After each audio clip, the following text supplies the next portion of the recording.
We'll get them. Good evening, everyone, and welcome to the Merrillville Town Council meeting for today, Tuesday, November 14th, 2023 at 6:30 p.m. Please stand for our invocation and then remain standing for a moment of silence afterward.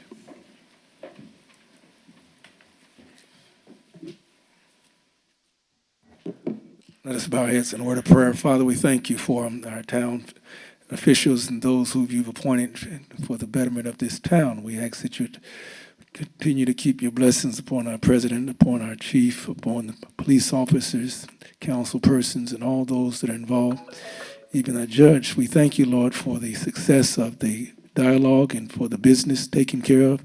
Your protection, oh God, upon our citizenship, our schools. Bless us, oh God, as we enter into this meeting. Your peace be upon us, oh God, and your resolve for every challenge that we face. We ask these prayers in Jesus' name. Amen. Amen. Please remain standing for a moment of silence.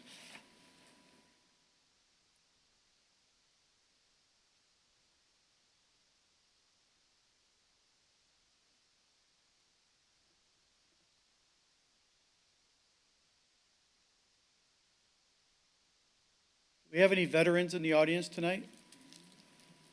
Would you mind leading us in the Pledge of Allegiance?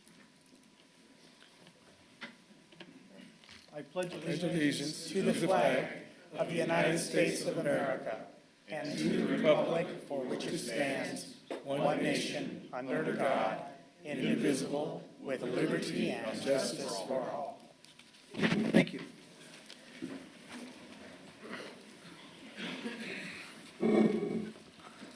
Madam Clerk Treasurer, would you take the roll call, please?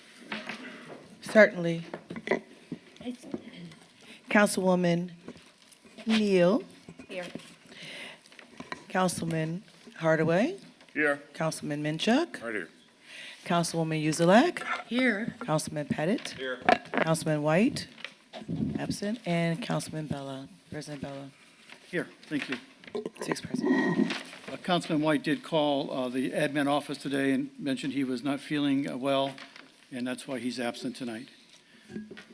Moving on tonight, we have the petitions, communications, acknowledgements, and remonstrations. We're honored tonight to have Marty Schuckert here from RDG to share with us a comprehensive plan update. Marty, please. Thank you, Councilman Bell. It's good. Oh, you're hearing okay. Great, good, wonderful. Well, it's a pleasure to be with you tonight. I will try to be as brief as I possibly can to give you an update and a general review of some of the main concepts that are emerging in the plan. We have been at it in earnest now for about 8 months. The first major meeting was a community kickoff in March. And we are now beginning the process of actual production, of actually putting the plan document together, and you'll see the schedule for that in just a couple of minutes. I want to talk a little bit about several things tonight, one of which deals with population and the potential that we have for growth, the main principles and concepts of the plan, some of the systems and connections and so forth that are related to it and are included in the concept. And finally, a schedule of where we are in the process and of events to come. So there's been a lot of participation, a good number of committee meetings, both from a steering committee and from the community committee. A lot of input from the project website, from Social Pinpoint, and you take all of this material and try to distill that into major priorities and sections of the plan that really form the structure of the document as we put it together. We think that as we look at all of the input that we've had, there are several items that really emerge as significant goals or principles for the community. The first one is an awfully important one. Almost everybody that we've talked to over the course of the last number of months has talked about community and about the building of community. And that's a difficult problem in a town that's really grown after World War II in an automotive era when things are pretty dispersed and development is pretty incremental as opposed to growing from a traditional town center. So the concept of cohesion of the community, of building common purpose, is really quite an important element and an overriding goal. People want Merrillville to grow. Housing development is a major element of that growth, and where that housing and other uses like employment centers take place become very important. Economic opportunity. We struggle a bit because there really is not a traditional center, a traditional core of the community, and that means that sometimes there are not a lot of opportunities for small business, for business startups.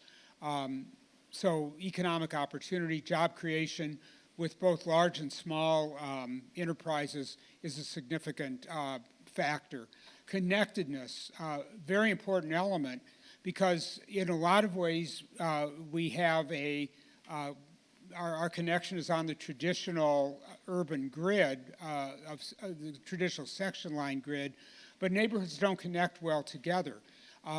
We don't have trails to a great degree other than the Erie-Lackawanna, which is on the edge of the community. Developing ways of moving around, not just through, but from neighborhood to neighborhood, become very important in terms of developing a cohesive community. Public space and the development of assets, taking advantage of those resources that we've got, and finally neighborhood preservation with a particular emphasis on North Merrillville. We've gone through an analysis of a number of different systems. I'll touch on a few in the time that we've got together tonight. Land use is a big one because most people equate a comprehensive plan with a land use plan. It's really a lot more than that, but land use is the first thing that people turn to when they think about what is the fundamental document or the fundamental map that describes the plan. So our issues, as we've analyzed Merrillville and worked with the community, are here sixfold. One is scattered development pattern. As you know, a lot of development has been in individual subdivisions, and there are a lot of gaps in that pattern of development. Those are opportunities to be filled. Infill possibilities, and that relates again to the scattered development pattern that we'll talk about in a couple of minutes. The future of what we have come to call the Panhandle, that is the area north of 101st Avenue, east of I-65 or really Mississippi Street, and then wrapping around to Deep River. What is that going to look like?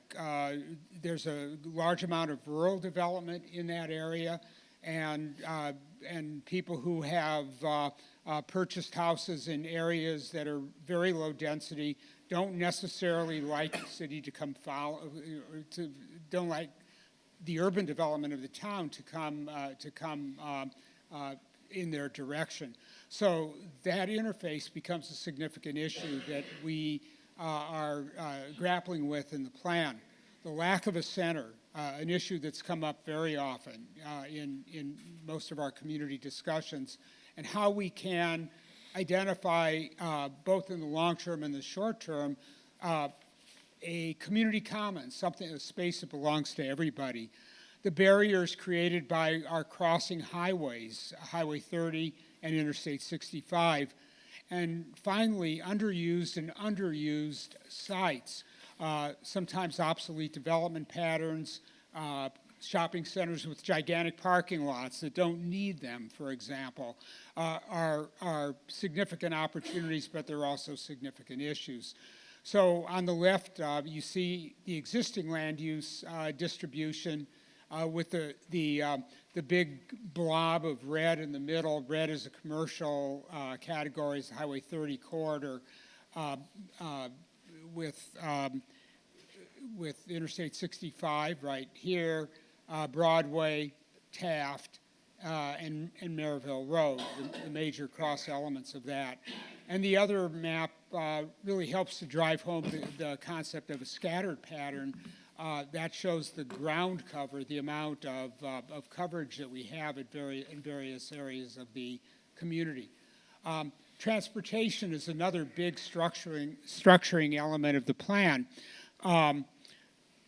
We talked a little bit just a minute ago about the lack of neighborhood connectivity, and you can see that there are internal circulation systems, but they don't connect with one another, and so they tend to be a little bit isolated. You can also see the main grid, some of which dates from Homestead period days when surveyors laid out the grid on section lines or on square miles.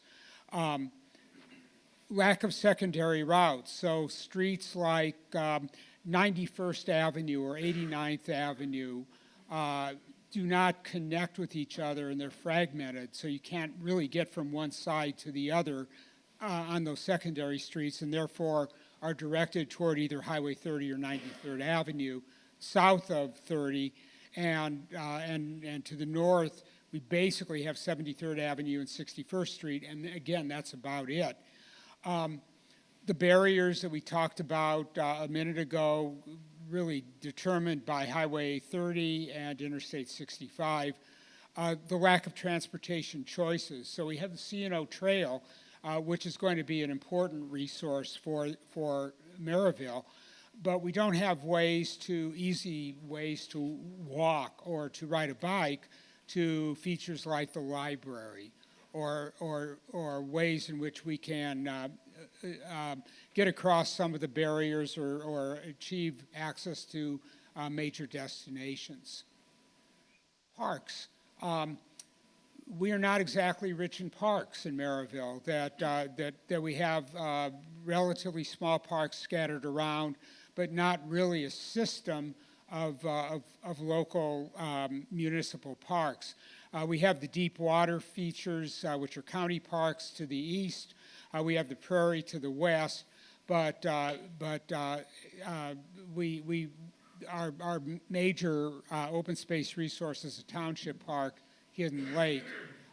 So the coverage of parks is limited, as you can see in this diagram as well, that shows park service areas and shows you very graphically that much of Merrillville is not served by parks. So some examples of issues that we are trying to address as we develop the plan concept. When we start out a plan, we look at population scenarios, at the opportunities for growth that we have. Currently, in the 2020 census, our population was a little bit over 36,000 people, and there are a variety of scenarios that emerge. Natural population growth, that is no migration in, and the relative balance of births and deaths, produces slow growth to about 45,000. There are other growth rates that produce lower numbers, and then a natural population pattern actually, I was mistaken, I meant the historic growth rates produce about 45,000. The natural population change with no migration in, no new attraction of population is totally flat. So it actually declines a little bit as we take that out to 2045. So we build a development concept around that and then tested that idea. So these are areas that we are identifying for future population growth. And because I-65 and the Mississippi Street corridor are such strong features, we have divided the analysis here between the west side of that corridor and the east side. You could see on the west side a couple of different things in this diagram. The opportunities for infill development of decentralization and creation of new commercial nodes, and in the red and black colors, new street and road connections that help to restore the grid that we don't currently have. In the Panhandle area, on the other hand, we have much more of a blank slate, and we'll get into some of those ideas in just a minute. So you can see that concept opportunity and what that produces in terms of the areas of each one of these little bubbles. The amount of development that and acreage that they have, and we then apply factors of corrective factors to those, assuming that residential development is only about 75% efficient. That is, about 25% of the land in any residential area is used for transportation or other purposes, and only about 50% of the land we're estimating between now and 2045 will be available for development. That produces an opportunity within this development concept of about 5,200 housing units and an additional population, that should be actually 17,000, that could conceivably be added to in the city. So that would generate a growth of about 53, total population in a little bit over 20 years of about 53,000 people, which is what we're planning for in this concept. Now we get into the specifics of each one of these areas, and some of the material that you have from today describes key projects and key development areas, and also includes an annotation of an annotated map that includes 93 different individual recommendations or projects that apply to each one of these development areas and become important things in terms of future growth. And so I wanted to get into, in the time that I have left, a few of these key concepts or key focuses. This is by no means the whole plan, but it's some of the things that are really kind of interesting and special. West of I-65 and Mississippi Street, we believe that some of the key concepts are what we've called a community promenade, a way of knitting our main central Merrillville assets, namely the community center, the high school, and Hidden Lake Park, together into a really readily attainable community nucleus. The extension of this promenade into other neighborhoods and other parts of the city, better street and trail connections, and so the transportation plan is going to be a very thorough investigation of all of these possibilities. Infill development, which is our chief way of developing within the primarily build-up part of the community west of Mississippi Street. 4 or 5 redevelopment focuses that are specifically, that are especially strategic areas, and park development, a lot of which is related to trails, to open space development, even to joint use of power lines, and using that corridor in the south part of the town as an important way of knitting parks together in areas that are currently unserved. On the eastern side, the primarily undeveloped area, we have identified key opportunities and concepts as an idea of intersecting greenways. That is the Deep River Greenway, the C&O Greenway, that intersect in right around 93rd Avenue and Grand as the structuring element for new growth and amenities within this area. Wetlands preservation and environmental preservation in general, the idea of a higher density community nucleus right around a intersection at 93rd Avenue and Grand where these components cross each other, and where we have an opportunity as well because of wetlands and available land for a major community park. The concept of respecting existing land use patterns, that is not imposing urban development at higher densities in areas where rural residential development is well established, but still being able to achieve a population growth within this area over the long term of about 11,000 people. Connecting 93rd Avenue is the main east-west corridor through this district, providing a network of connected local streets, which we don't have in the build-up part to our west, but when we start from a blank slate, we can establish those kinds of connections at the beginning. And finally, buffered industrial areas, that is in our industrially zoned area in the northwest part of this sector, of providing green buffers around that separate that industrial development from surrounding residential growth. So I thought it would be interesting just to, in the short time that I want to take tonight, to talk about some of the more detailed ideas that we're developing. The Merrillville Promenade idea is using trails and what we call complete streets. That is an upgrade, in this case, of a segment of Broadway to link together the Dean Barbara White Community Center, huge resource for the community, the high school campus, and Hidden Lake, all of which are very close together and have relationships to one another, but don't really have much visibility from Broadway.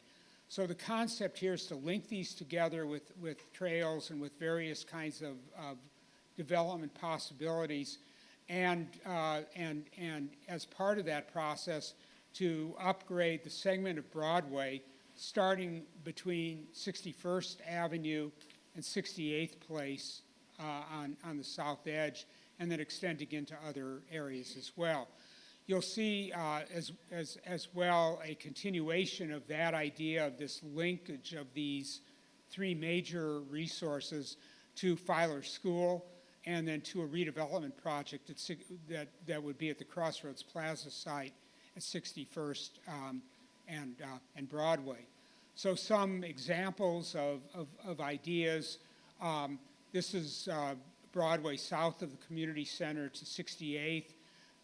We have this very large frontage road and power lines and so forth, which could look a lot more like this, which is a project that we did a few years ago in a suburb of Kansas City called Shawnee, where a street that looked very much like this got converted into a very different looking kind of street that has really encouraged a tremendous amount of new housing and commercial development along it. Dramatic change. So if I showed you a picture of this street and Broadway, you wouldn't be able to tell the difference, except Broadway is wider. It's pretty amazing what an opportunity that's created. Even looking at the idea of a pedestrian at grade separations of the barriers, an underpass under the railroad to connect the high school campus with Hidden Lake, and an overpass over Broadway to connect the community center with the high school campus, so that these things that have natural affinities and the possibility of developing new commercial kinds of growth in between can be linked together with this kind of a circulation system. Another important element, and this is something that people have communicated very strongly is an important issue, is redevelopment focuses of areas that once were active but now are not, with a real emphasis on Star Plaza. These things are really very fundamentally important. So one of these, Broadway Plaza at 54th and Broadway, which is a functioning economic entity, this is really a question of taking a fairly blank parking lot, upgrading the shopping center, and adding landscaping and better definition and some pad sites and so forth, and making that a more contemporary commercial center. At Crossroads Plaza, a site that is certainly not living up to its potential. The idea here being to do some surgery to provide, to limit the commercial to that which is supportable, to do a new node of commercial at 61st and Broadway, to introduce housing into the site, and to eliminate the gigantic parking lots and right-sizing the amount of parking with the amount of commercial that's supportable there. At our big redevelopment sites, Star Plaza and Century Plaza, a lot of people have different ideas for that. There's an idea that's been floating around, as you know, but some other ideas in suburban communities very similar to Merrillville, as well as other places around the country, include the concept of a mixed-use center with commercial and residential development, developing a component that's family and child-oriented. Northwest Indiana does not have a children's museum. One of our colleagues at NERPC believed that would be a very exciting way to think about a development focus at a site like Star Plaza. So this is a project done in my hometown, which is Omaha, that has been in what was previously a blighted industrial site that's generating incredible amount of activity in our downtown area. A municipal center, a municipal campus to pull together the different governmental subdivisions in one location, and to make that a much more community resource, and indoor and outdoor performance area, which recalls the activity at Star Plaza in terms of being a performance venue, and developing that in a completely new way. None of these are mutually exclusive, but they're ideas for thinking about those large development sites. So finally, where we are right now is this status report to you of where the plan is going and some of the ideas that have emerged so far. We're getting into the production stage of various of the detailed elements of the plan, and expect to have a draft of the completed plan for your review as well as our committee's review toward the end of January. We then go into a review and modification process, and would be looking at the approval process and approval party in the early part of next spring, 2024. Probably just in terms of giving adequate review time and open houses, looking at April as a time for actual adoption. So with that, I will stop this monologue, and if you have any questions, I'd be glad to answer. Thank you very much, Marty. Any questions? Very good. Thank you for Good. the update. Yeah, and as you go through, we hope you'll enjoy reading the kind of summary that you've got as you go through those, and have any questions at all or want to talk about anything. Sheila and Chaz know where to get me, and as does Michael. So we are here for you, and excited about some of the things that really could happen in Merrillville. Great, thank you. Thank you. Chaz, we're going to post this online? Yes. Okay, very good. Thank you, Marty. Thank you. Moving on tonight to a letter from the NDOT Community Crossing Grant Award. The Indiana Department of Transportation, NDOT, has completed the review and selection of projects for funding in the 2023-2024 Community Crossing Matching Grant Program. Your community has preliminarily been awarded $1 million in community crossing matching grant funds based upon your estimates from your project application. NDOT will be transmitting an award letter in the coming weeks. This is signed by Governor Eric Holcomb and Michael Smith, the NDOT Commission Chair. And I just want to point out that our project list for this $1 million is for the concrete and pavement restoration at 61st Avenue from Broadway to Taft Street, 83rd Avenue from Ohio Street to Indiana Street, Ohio Street from 83rd Avenue to 85th Avenue, and 85th Avenue from Ohio Street to Indiana Street. And I want to thank Steve King and staff for putting together the documents that helped us retain this $1 million grant. Thank you. Super job. Moving on tonight to the consent agenda, we have the accounts payable register voucher approval for November 14th, the approval amended town council minutes of October 10th, the approval of the town council meeting minutes of October 24th, the approval of the ARP committee meeting minutes of October 23rd, and the approval of the Budget and Finance Committee meeting minutes of October 23rd. What is your pleasure, council? So moved. Second. We have a motion by Mrs. Uzelak, second by Mr. Pettit for approval of the consent agenda as submitted. Questions or comments? Hearing none, all in favor signify by saying aye. Aye. Opposed? The motion carries.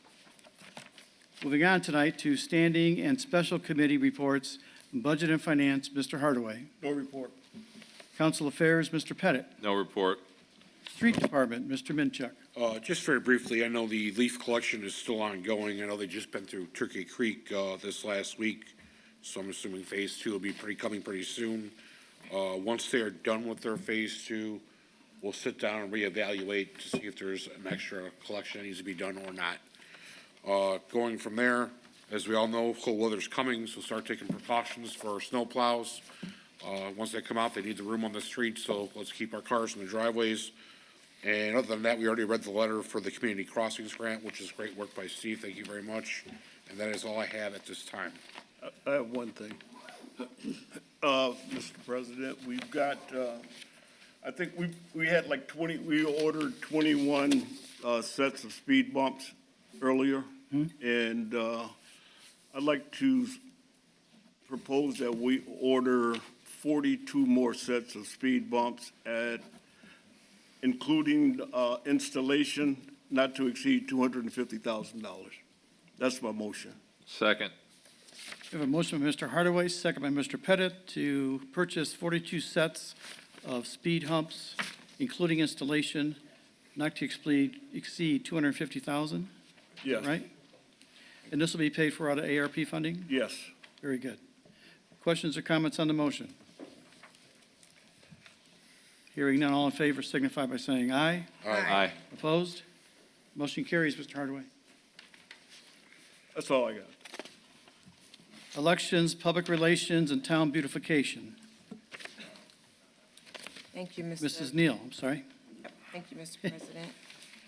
Just to wrap up with our trunk or treat, it was a huge success. We estimated over 300 children did attend. We have already planned a date for next year for the trunk or treat.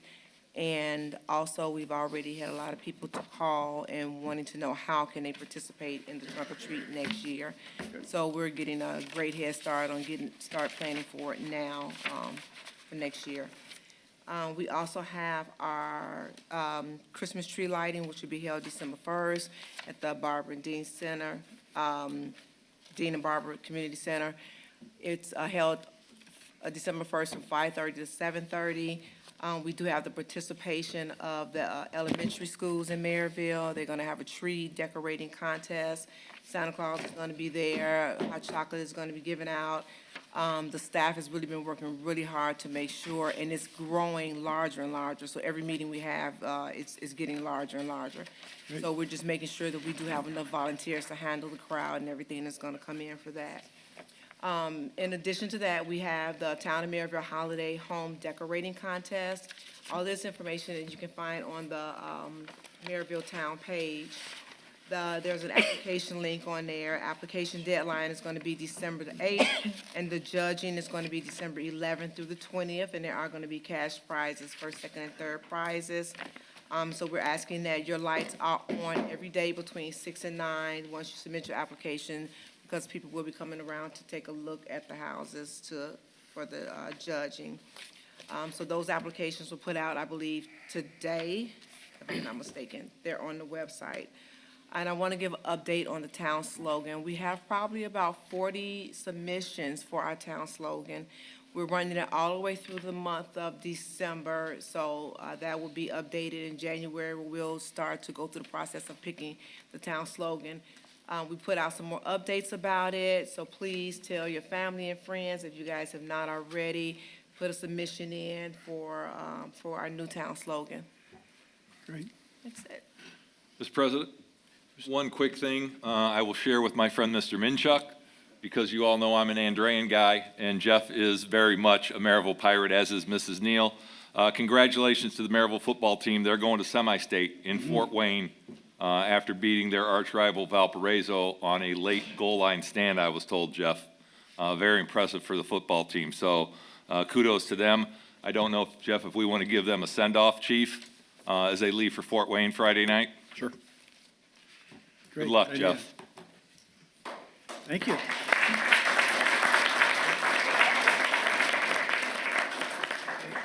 And I believe it's Fort Wayne Snyder, right, Jeff? Yes, sir. Yeah. Very good. Any report, Mr. Griffin, from Mr. White on environmental affairs? Mr. President, members of the council, Madam Clerk Treasurer, as you did report, he didn't have a report to submit this evening. He was feeling a little under the weather, and he expresses his apologies both to the members of the council and to the public. We just wish him well. Thank you. Thank you. Personnel policy and employee benefits, Mr. Hardaway. No report. Public safety, Mr. Minchuk. I have nothing at this time. I'll leave it to the chief when he does his report. Thank you. Economic development, Mr. Pettit. No report. Parks and recreations, Mrs. Uzelak. Thank you. I think the parks are going to be mowed one more time before the cold weather sets in, and we will be having warm weather this week and next week, so they should be out there mowing. And that's my report for now. Thank you. Abandoned and blighted properties, Mr. Hardaway. No report. Dean and Barbara White Community Center, Mr. Pettit. Yes, Mr. President, we met with Core Construction, our contract manager, Jeff and I, and there are some minor repairs that are going to be done around the center.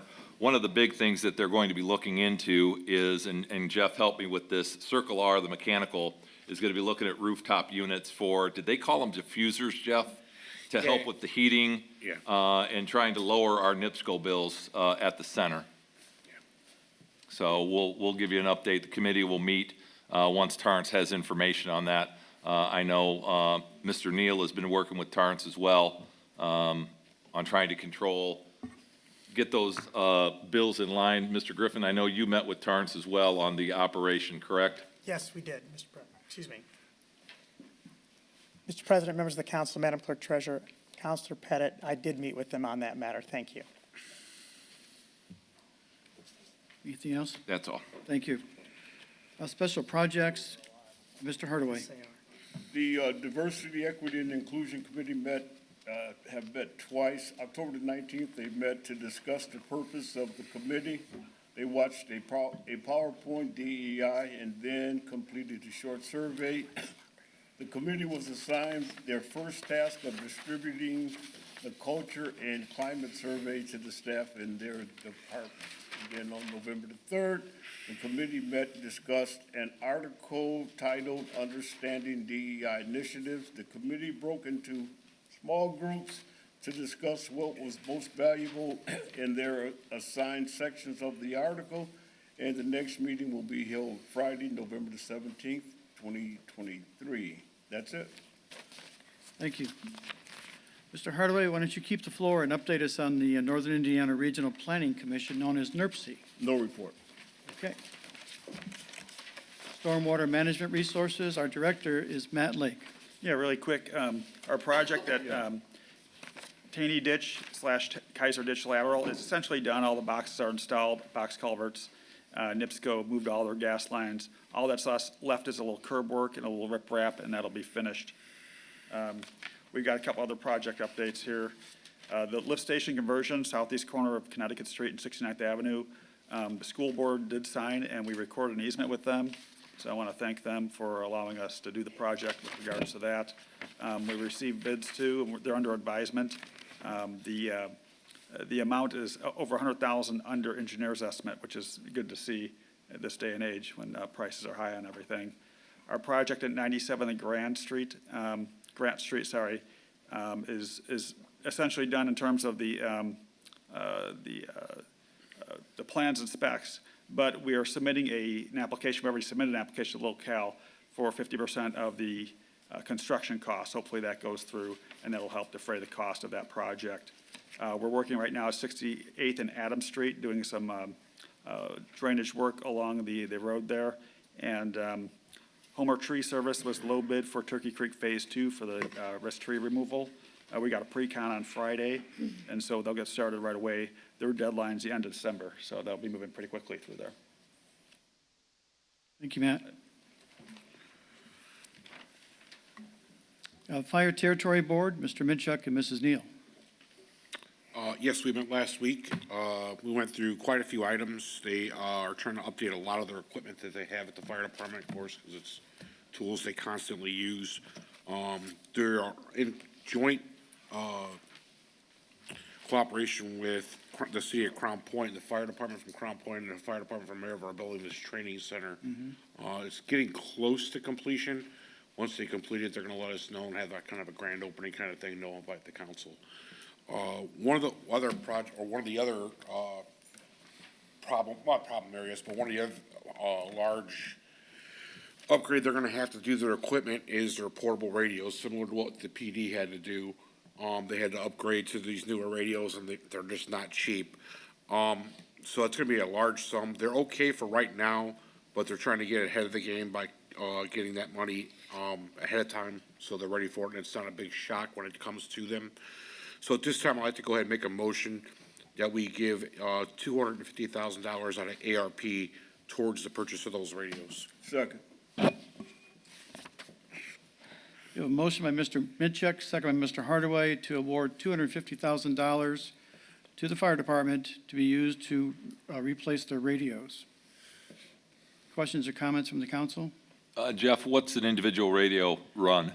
My numbers may be off. One of those guys may be able to correct me. I want to say it's like, isn't it like $6-7 grand a radio or more? More. For someone on. About 10. So it's a 5-digit number, which is ridiculous, but. Per radio, it's $10,000? Right around $10,000. Yeah, actually, I wrote down. And if I'm not mistaken, I think the fire department has to have a different kind of radio than the police department. Why don't you go ahead and step up? Yeah, Tommy, come up to the microphone. Because they actually go in a house where they're getting banged around Yep. and, heat and everything, so they had to have a little more protection. Employee of the month? So one of the big things with the new radios is there's a lot of spaces in the town that we go into as a fire department that we have zero communication with our other team members, with anybody on the outside, with central dispatch, period. These new radios actually have a system in it where we can hook into Wi-Fi. So if we go into South Lake Methodist Hospital for anything, fire alarms, if you get outside of the ER, you have zero radio contact with anybody. Merrillville High School, Pierce Middle School for that matter. There's a lot of areas in town that once we get into, doesn't matter what channel we're on, we have zero communication with the outside world. What's So, the life expectancy of the radios, Tommy? the ones that we bought previous to this have lasted us 10 years, and they're still good. These new ones that we're going for now are the ones that are going to be held by your duty crew. That's going to be the ones that are going to be inside. So we're still going to have a few of the other ones for our outside stuff, but these main ones are for anything that's inside any of these structures. How many radios would you need total? I believe that number, I don't remember what the number was. To be honest with you, I think from the ballpark figure they gave me for the total cost, $250K is roughly about half of what they need. Half of what they need? Yeah. I know. Okay, I would ask, what I'll do, Jeff, as RDC president, and I'm looking at Trista, the possibility, council, of can we take this in a lump sum when we get the TIF draws? Because a lot of the TIF money is going to start coming in with Amazon and some of these where the tax abatements are falling off. They're going to be paying full tax bills. I don't know, Trista, I hate to put you on the spot. Is that an acceptable expense for the RDC out of the TIF money for public safety? Acceptable, yes. I did actually do some cash projections on the RDC funds in the last week and a half, looking ahead to some of the other public safety expenses that have been discussed by council in the workshop. I guess I would wonder when the entirety of that bill would need to be paid, if it would all be in December, or if possibly could wait till June until you do have some additional Another draw? TIF coming in with Yeah. another draw. There are a few You're not places going to that purchase them right away. maybe We a have little time. tight. We have time here. We're just being ahead of the game. The chief said that the radios they have now are fine. They can make do with them. They're eventually just gonna have to tackle this monster. They have plenty of spares at this time. The only problem is once they have a problem with their current radios, there's no replacement parts for them. There's no maintenance for them. So it's just guys working on them in-house. So they're eventually gonna have to have these, so. They're okay for now, so if ARP is just a start, and then you have something else down the road, that might help us well. Okay. The We'll keep purpose that of in the- mind. Yeah. Purpose of the ARP right now, Sean, is because we have to have that money allocated by the Spent end it, of yeah. next year. And so this way, we've got it allocated. It don't have to be spent till the end of '26. Right. But you just have to have it allocated by the end of '24. So this is just a jump start to make sure that the money's available between now and the end of '26. Just thinking Yeah. for the other portion. Yeah. Any other discussion on the motion? Hearing none, all in favor signify by saying aye. Aye. Opposed? The motion carries. Thank you. That is all I have. While we're still talking about the fire territory and the fire department, I'd like to call on our town manager, Michael Griffin, and the fire department to come up so that we can do the Employee of the Month award this evening.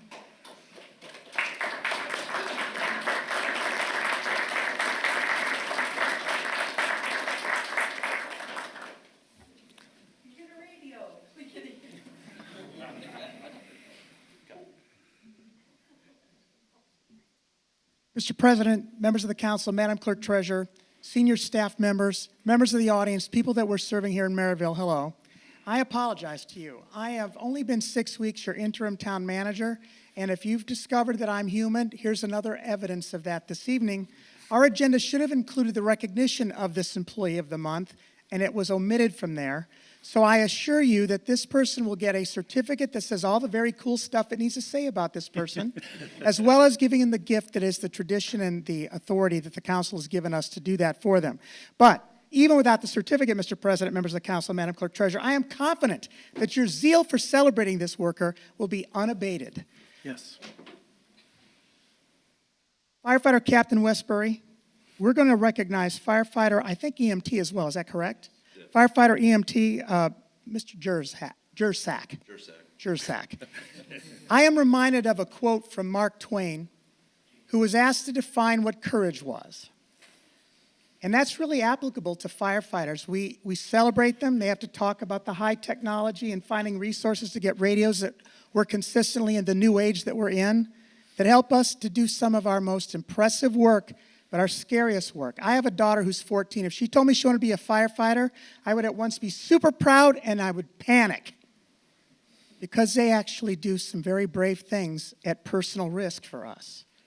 They believe that running into things on fire to save us is a good job. It moves me. I am moved by the work you do. So, as Mark Twain said, these are people who make their job basically demonstrating courage. And courage isn't the absence of fear, Mark Twain said. It's the mastery of it, the management of it. So will you join me in celebrating firefighter EMT Jersak? Captain, please join me, and his fellow fighters, will you join us in celebrating him for the great work he's done as our Employee of the Month?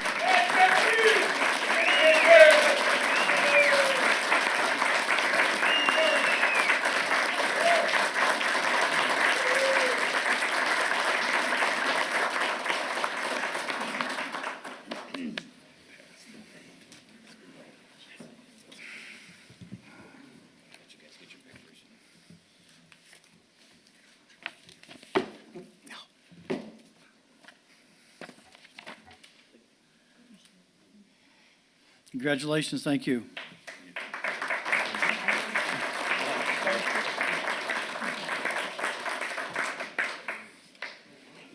Moving on tonight to department reports.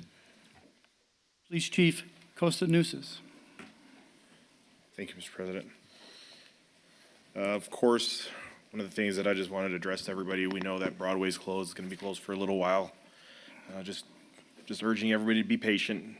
Madison has been very hectic, and we'll get there, but just be patient. That's all I'm asking. One of the other things I mentioned in the previous meeting, we had some strategic areas that we did some crime suppression activity. We didn't get a bad guy, but the incidents that were happening, the vehicle break-ins that were happening have almost disappeared, so it has worked. We are also still working on our ordinance stuff. There's a lot of stuff that we've been addressing, and our ordinance officers have been staying very busy. And lastly, I would like to mention that we are looking at hosting a women's self-defense seminar sometime in January or February, just so everybody's aware of it. Great, thank you, Chief. Planning and Building Department, Ms. Shine. No report at this time, Mr. President. Street Department, Mr. King. About everything I was going to say has already been said. Okay. So the community crossings grant, the $1 million, that has already been mentioned. The Broadway closure, this is a project at the railroad crossing that the railroad's been working on for the second year now. It was supposed to be done last year, and the ball got dropped on their end with some permitting issues, so it didn't get done. They were going to do it earlier this year, then NDOT decided to do the bridge down there to the north of the tracks. So the closure wasn't allowed until that bridge was done, and now the tracks are being done. Weather permitting, hopefully will be done by the end of the day Friday. We'll get the 17th, we'll get Broadway back open to unrestricted traffic. Our Christmas decorations have arrived. We started hanging those up today. We've got a couple things up on the north end of town on the light poles. I know we have some candy canes and some Christmas trees and things we're hanging, so be patient. We'll get those. We'll get those all up. Our leaf vac, as Councilman Minchuk mentioned, the weather's been warmer. Leaves have been falling later. We started this program a week later than we normally do. As long as things aren't frozen and there's not snow on the ground, we can pick up leaves, and we will continue to do that. Next week's a short week for us because of the Thanksgiving holiday. So just be patient, and we will be around to get those leaves. We're also prepping for the snowplow season. We actually had 7 employees today that were in the snowplow training seminar down in Lafayette, put on by Purdue, very informative. So we're gearing up for the snowplow season. And that's all I have for right now. Mr. President. Mr. Pettit. Steve, what's the Broadway closure that you and the chief brought up, and we all know about it, but here's the problem I have. What's the material that they're putting in if they're going to open this thing on Friday, what's the material they're putting on? Because I drove on 4th Avenue in Gary, going to Gary City Hall, and they have concrete crossings over US 12. What's the material they're using, Steve? Do you know, is this rubberized? It's rubberized. Now, how they choose that, that's entirely I know up to it's the theirs, railroad. but I have no idea how they choose that. You and I both know what's going to happen. They're going to be back up there in 3 years repairing that thing, right? When's the last time that was repaired? I don't even It's know. not It's been a long been that time. long, has it? It's roughly about every. About 5 years. About 5 years? Yeah. How they determine what goes where, I Yeah. have no idea. Okay. That's all. At the mercy of NDOT. Yep. Well, but railroad, the railroad, yeah. The railroad. They actually, the Not railroad. NDOT, yeah. But I did want to mention too, while the railroad was out there, my contact with the railroad, we've been talking about the crossing for Hendrick Street next year. That is horrible. He said that is in their capital plan for next year, which has not been approved yet, but it is in their plan. That's good news, thank you. It's the worst crossing. Oh, it's terrible. in Merrillville. Yeah. Terrible. If you don't go about 2 miles an hour, you'll lose a tire. It's bad. Believe you me. Thank you, Steve. You're welcome. Interim Town Manager, Michael Griffin. Mr. President, members of the council, Madam Clerk Treasurer, I have provided for you a written report, both in your email as well as at your station there. I did want to call your attention, though, to two matters. First, I want to highlight celebrating Chief Newsis, Detective Commander Vassal, Patrol Commander Miskus, and Officer Fultz and K-9 Taga.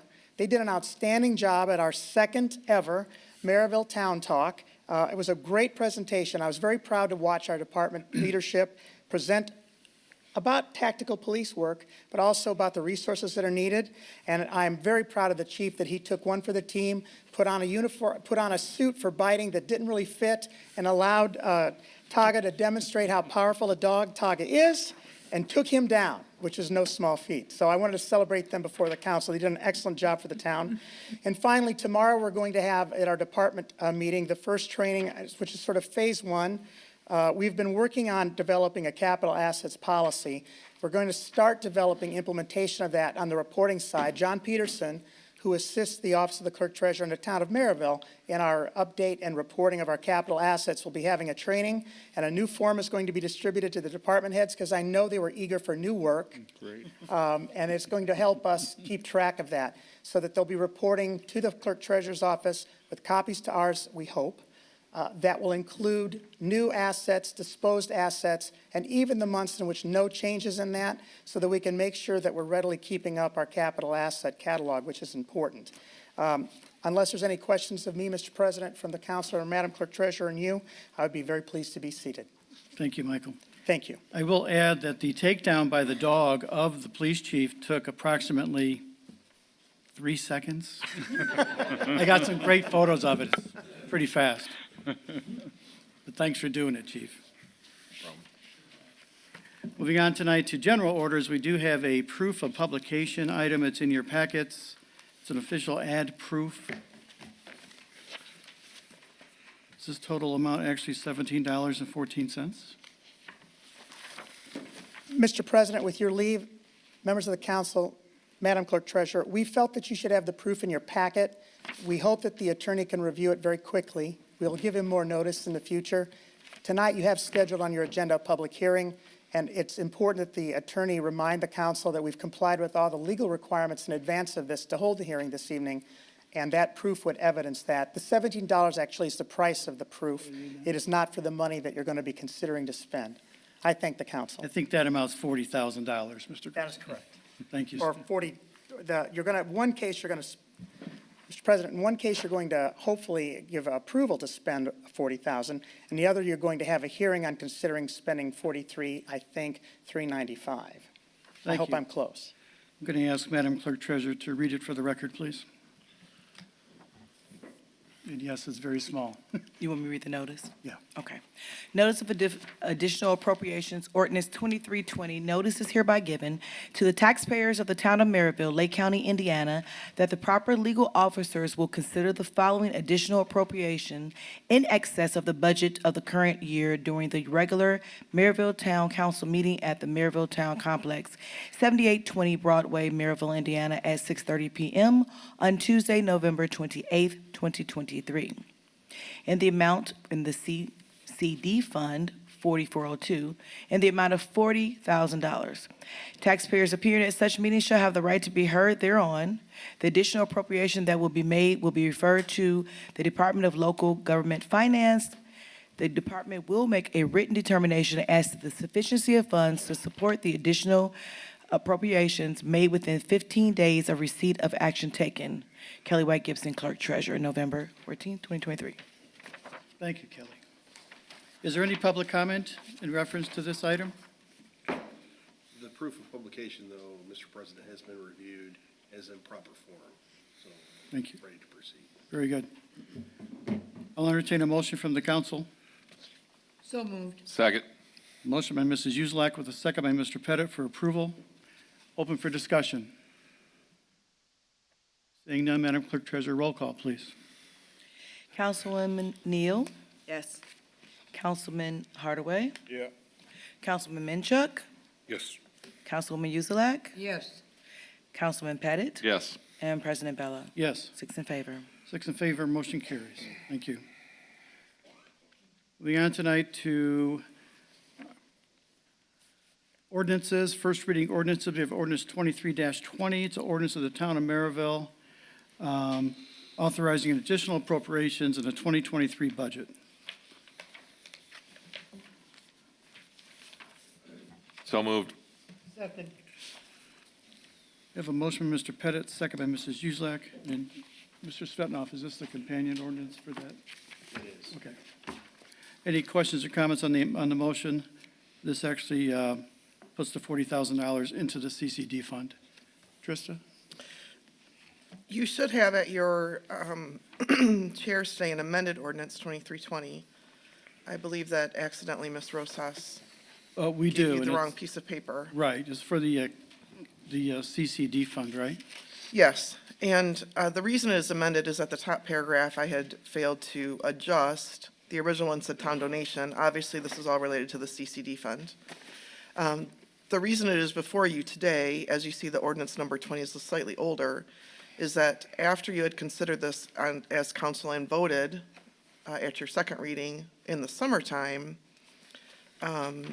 the office manager in the clerk treasurer's office realized that proof had not been received by them from the newspaper. So the proof you have today then is proper, complete the circle. The Parks Department, I think, has proceeded, this related to one of the pavilion upgrades, I believe, over the summertime. But we wanted to make sure and ensure for you as a town that the procedures were followed properly and can be evidenced as such. I would suggest, if you're so desirous, that you could suspend the rules after your first reading and then move on to a second reading for vote today due to the nature that it's been considered previously. Very good, thank you. Any other comments on the motion? Hearing none, Madam Clerk Treasurer, roll call, please. Councilwoman Neal, Yes. Councilman Hardaway, Yeah. Councilman Minchuk, Yes. Councilwoman Uzelak, Yes. Councilman Pettit. Yes. President Bella. Yes. 6 in favor. 6 in favor, motion carries. I'll entertain a motion to hear this on second reading. Motion to suspend. Second. We have a motion to suspend the rules by Mr. Pettit, second by Mr. Minchuk. Is there any questions or comments on the motion to suspend? Hearing none, Madam Clerk Treasurer, roll call. Councilwoman Neal, Yes. Councilman Hardaway, Yeah. Councilman Minchuk, Yes. Councilwoman Uzelak, Yes. Councilman Pettit. Yes. President Bella. Yes. 6 in favor. 6 in favor. We're going to suspend the rules to read this amended ordinance number 23-20 on second and final reading this evening. I'll entertain a motion. So moved. Second. Motion by Mr. Pettit with a second by Mrs. Uselak for final approval of ordinance 23-20. Questions or comments? Hearing none, open to the public. Is there any public comment on this ordinance? Seeing none, Madam Clerk Treasurer, roll call, please. Councilwoman Neal, Yes. Councilman Hardaway, Yeah. Councilman Minchuk, Yes. Councilwoman Uzelak, Yes. Councilman Pettit. Yes. And President Bella. Yes. 6 in favor. 6 in favor, that motion carries. Thank you all for your indulgence. Moving on tonight to ordinance 23-25. It's ordinance reducing appropriations in the annual budget for several departments of the general fund pursuant to two Indiana codes. So moved. Second. We have a motion by Mr. Pettit, second by Mrs. Uselak for approval of 23-25. Mr. Griffin, do you want to address this, or Trista? Mr. President, members of the council, Madam Clerk Treasurer, in the course of the budget reconciliation, the fiscal advisor and I were tasked with, from the Budget Committee, finding a way to bring us closer to what we believe that would bring us closer to balance. One of the techniques that can be employed under Indiana laws to, if you believe that you don't have places that you feel comfortable in making adjustments for what's been proposed for 2024, you can sometimes conserve resources from the current year so that they become available for the successor year. This is what that ordinance will do. We're fairly confident, although there's some nervousness among some of the department heads in these areas, we're confident that they'll still be able to meet the balance of their mission for the balance of the year with the remaining appropriations. And this will return about $100,000. In conserving that brings us closer to our target that we were hoping for.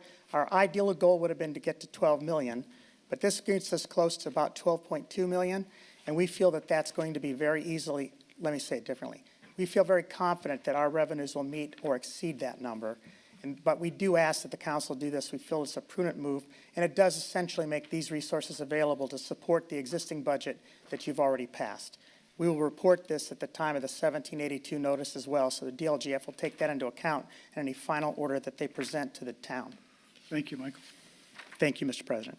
So this would be $10,000 from the Office of the Town Council, $30,000 from Planning and Building, $20,000 from the Metropolitan Police Department, $10,000 from Code Enforcement, and $30,000 from the Engineering Department. And Mr. Griffin was correct, the total is $100,000. Any other questions or comments from the council? Hearing none, Madam Clerk Treasurer, roll call, please. Mrs. Neal? Yes. Mr. Hardaway? Yeah. Mr. Minchuk? Yes. Mrs. Uzelak? Yes. Mr. Pettit? Yes. Mr. Bella? Yes. 6 in favor. 6 in favor, the motion carries. Thank you. Moving on tonight to ordinance 23-26 is an ordinance of the Town of Merrillville, Lake County, Indiana, amending ordinances 23-18, 23-16, 23-1, and 22-29A, and for pay for the employees of the Town of Merrillville, Indiana, for the calendar year of 2024. We actually call this our salary ordinance. I'll entertain a motion. Motion. Motion by Mr. Minchuk. Is there a second? Second. Chair will recognize Mrs. Neal. Questions or comments on the motion? What is the change, Mr. President? It's not really Mr. Griffin? it's not really a change. It is the salaries we've agreed to. It's the increases for the police department per their FOP contract, and it's a 3% increase for other town Okay, employees. this is the raise. Yes, sir. Okay. Any other questions or comments? Anything to add, Trista? No, sir. Hearing no other comments, Madam Clerk Treasurer, roll call, please. Mrs. Neal? Yes. Mr. Hardaway? Yeah. Mr. Minchuk? Yes. Mrs. Uzelak? Yes. Mr. Pettit? Yes. And Mr. Bella? Yes. 6 in favor. 6 in favor, motion carries. Thank you. Moving on tonight to ordinance 23-27.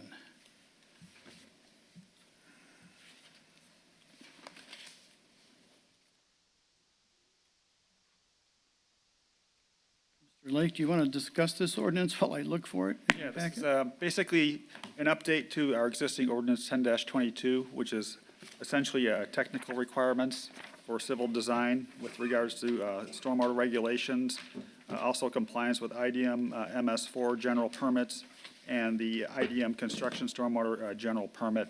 So essentially, all MS4s would have to change ordinance to be in compliance with the new permit requirements.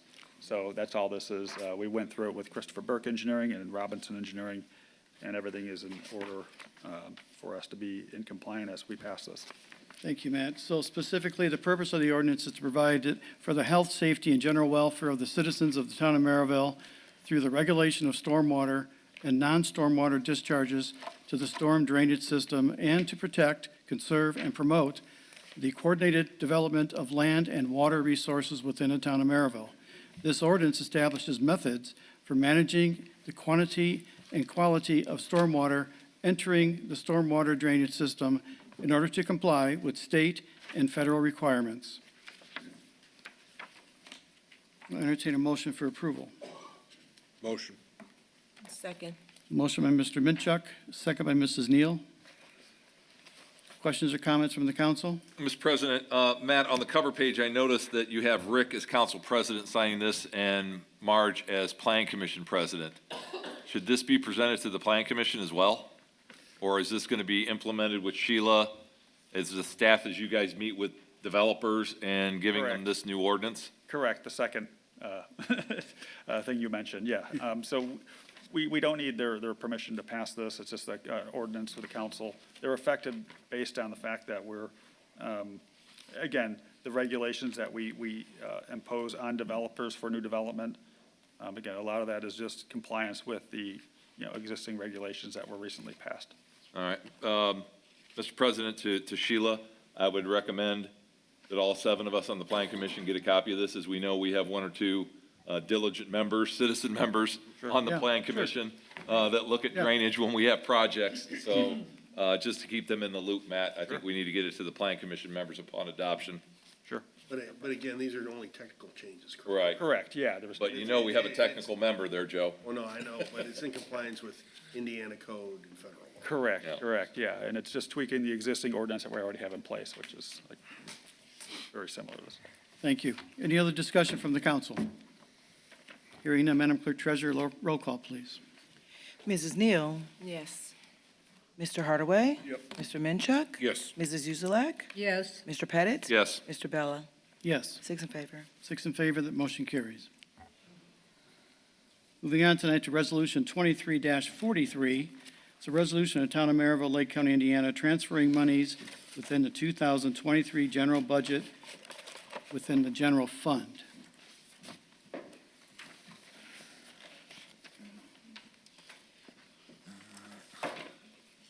I'll entertain a motion. Trista, do you want to add anything to it? Just simply to share that Mr. Rosas was getting a jump on looking ahead for the rest of the year's bills that it will be due, and thought it prudent to ask you to transfer these monies now so she can get started on that. It's a variety of items listed. The total amount is $10,000 decreases. The increase is the same. The net effect is 0. Motion. Motion by Mr. Mr. Minchuk, I second it. second by Mrs. Neal for approval of Resolution 23-43. Questions or comments from the council? Hearing none, it's a resolution, voice vote is fine. All in favor signify by saying aye. Aye. Aye opposed. That motion carries. Moving on to Resolution 23-40. It is a resolution authorizing temporary interfund loan or transfer pursuant to Indiana Code 36-1-8-4 of the Indiana Code to support cash flow.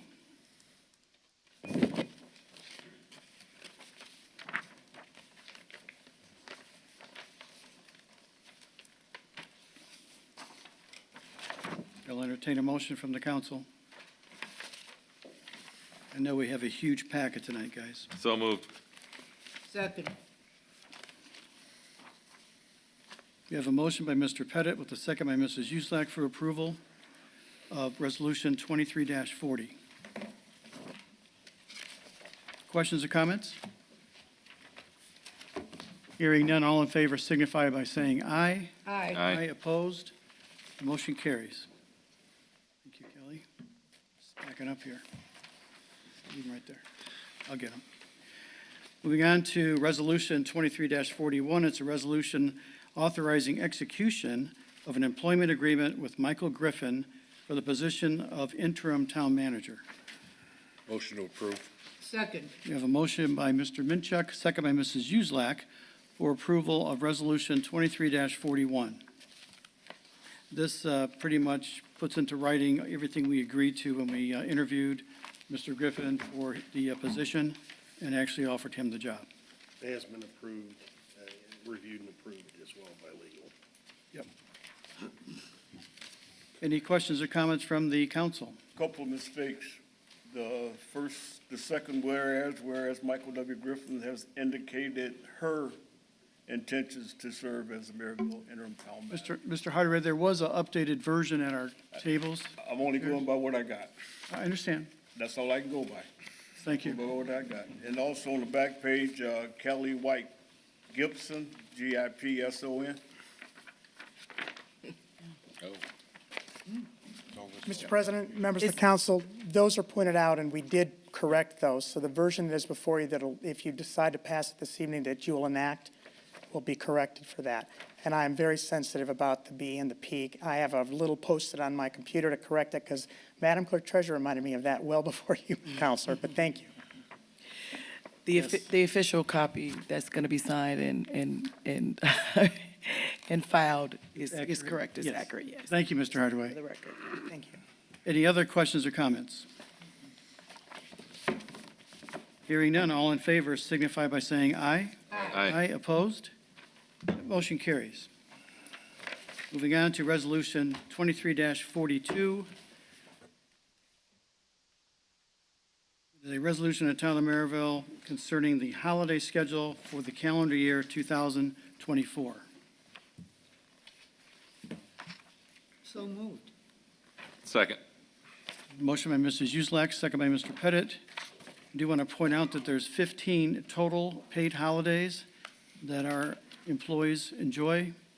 There's a variety there, and I'm glad to see that we have added some important holidays on there. Questions or comments? Mr. Minchuk? I was just looking for Jeff Minchuk Day. I don't see it. Yeah, that didn't pass committee. No.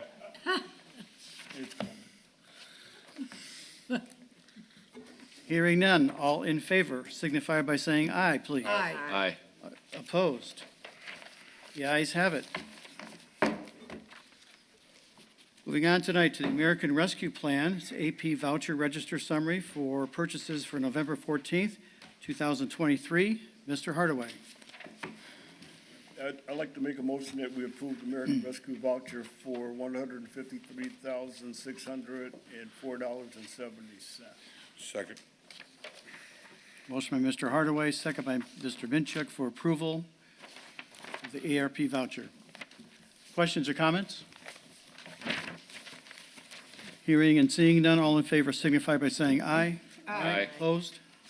That motion carries. We're getting there, everyone, I promise. Last page. Moving on tonight to the Board of Zoning Appeals and Large Gathering Actions, Ms. Shine. Yes, thank you, Mr. President. Our first petitioner from the Board of Zoning Appeals is Mr. Justin Hastison. Could you please approach? Yes. Hello, my name is Justin Hannison. Okay, sorry.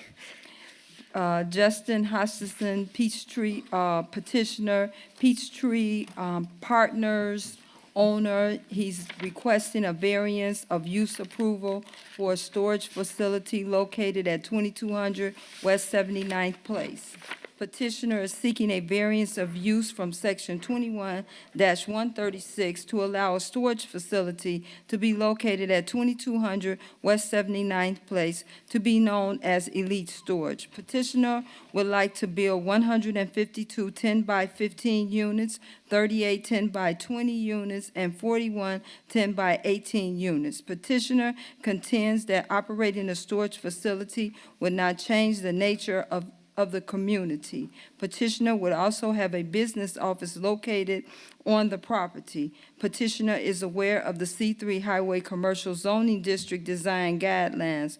Petitioner would like to develop the land that would otherwise be left vacant. Petitioner would also have to file for a variance from developmental standards from Section 21-5 to allow multiple buildings on one parcel.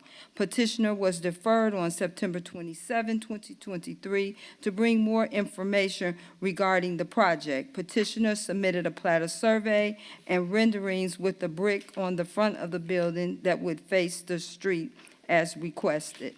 For this petitioner only, at this location only, and for this use only, and the petitioner is aware of our camera ordinance.